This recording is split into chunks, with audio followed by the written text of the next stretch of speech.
حضرت سیدنا انس رضی اللہ تعالی عنہ آپ بیان فرماتے ہیں کہ ایک دن سرکار علیہ الصلاۃ والسلام کہیں تشریف لے کے جا رہے تھے۔ راستے میں مصطفیٰ کریم علیہ الصلاۃ والسلام نے ایک جم غفیر دیکھا، مجمع لگا ہوا ہے، وہاں پر کشتی چل رہی تھی، لوگ کشتی کر رہے تھے۔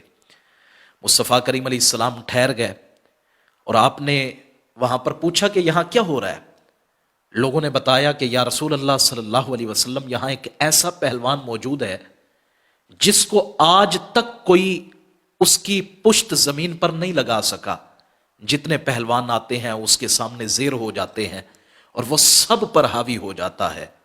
اب زبان مصطفیٰ حرکت میں آئی، میرے آقا کریم علیہ الصلاۃ والسلام جب بولے تو پھر موتی بکھیر کے رکھ دیے۔ سرکار علیہ الصلاۃ والسلام نے ارشاد فرمایا، اے میرے پاک صحابہ اور دنیا والو سنو، میں تمہیں ایک ایسے پہلوان کے بارے میں نہ بتاؤں جو اس سے بھی زیادہ افضل ہے؟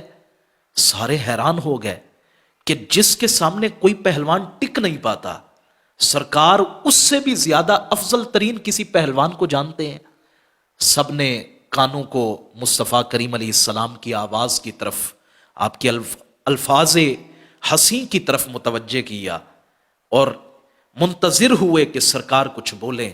پھر میرے آقا کریم علیہ السلام بولے۔ سرکار نے فرمایا، لیس الشدید بالسرعۃ انما الشدید الذی یملک نفسہ عند الغضب۔ فرمایا ایک پہلوان تو یہ ہے جو لوگوں سے لڑتا ہے اور پھر ان کو زمین پر پٹخ کے رکھ دیتا ہے، اپنے غصے پر قابو نہیں رکھ سکتا۔